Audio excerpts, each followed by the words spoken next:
Inverter split ஏசியில் அவுட்டோரில் BLDC motor இருந்து இந்த பிஎல்டிசி மோட்டர் நமக்கு எரர் வந்ததுன்னா பிசிபியா இல்லை ஃபேன் மோட்டரானு நம்ம டிசி வோல்ட்டை அளந்து ஈஸியாக ஐடென்டிஃபிகேஷன் பண்ணிக்கலாம்.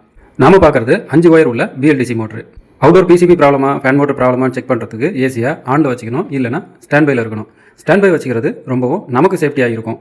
மல்டிமீட்டரை டிசி வோல்ட் செக் பண்ணுற மோடில் வச்சுட்டு மல்டிமீட்டரோட ரெட் கலர் ப்ரோப்பை ரெட்லையும் பிளாக் கலர் ப்ரோப்பை பிளாக்லையும் வச்சு செக் பண்ணும்போது 280லேருந்து 380 டிசி வோல்ட் கிடைக்கும். மல்டிமீட்டரோட பிளாக் கலர் ஒயரை பிளாக்லேயே வச்சுட்டு ஒயிட்டில் அளக்கும்போது 14 வோல்ட் இல்லை 15 வோல்ட் கான்ஸ்டண்ட்டாக கிடைக்கும். மல்டிமீட்டரோட பிளாக் கலர் ப்ரோப்பை பிளாக்லேயே வச்சுட்டு எல்லோவில் அளக்கும்போது ஸ்டாண்ட் பையாக இருந்ததுன்னா இந்த இதில் வோல்ட் வராது. ஸோ இதுவே ரன்னிங்கில் பார்த்தோம் அப்படின்னாக்கா 1லேருந்து 5 வோல்ட் இதில் ஏதாவது ஒரு வோல்ட் கிடைக்கும்.